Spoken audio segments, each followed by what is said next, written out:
ఇక కర్నూలు జిల్లాలో తీసుకుంటే ఆళ్లగడ్డ నియోజకవర్గంలో టీడీపీ అభ్యర్థి అఖిల ప్రియ విజయాన్ని సాధించారు.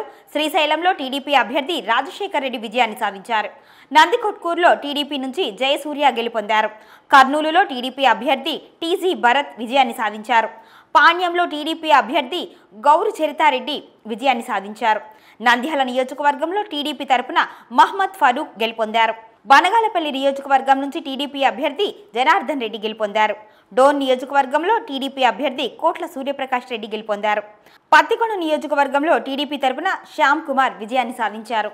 కోడుమూరు నియోజకవర్గంలో టీడీపీ తరపున బొగ్గుల దస్తగిరి విజయాన్ని సాధించారు. ఎమ్మిగనూరు నియోజకవర్గంలో జె నాగేశ్వర్ రెడ్డి టీడీపీ తరపున గెలుపొందారు. మంత్రాలయంలో వైసీపీ అభ్యర్థి బాలా నాగిరెడ్డి విజయాన్ని సాధించారు. ఆదోనిలో పార్థసారథి టీడీపీ బీజేపీ తరపున నిలబడి విజయాన్ని సాధించారు.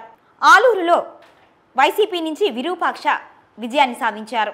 మొత్తంగా 14 నియోజకవర్గాల్లో టీడీపీ 12 నియోజకవర్గాల్లో విజయాన్ని సాధించగా వైసీపీ కేవలం 2 స్థానాలకే పరిమితమైంది. ఇక ఎన్నికల ఫలితాల అప్డేట్స్ కోసం చూస్తూనే ఉండండి ఏటీవీ న్యూస్ తెలుగు. ఈ వీడియో మీకు నచ్చినట్లయితే లైక్ చేయండి, షేర్ చేయండి, మా ఛానల్ని సబ్స్క్రైబ్ చేయండి.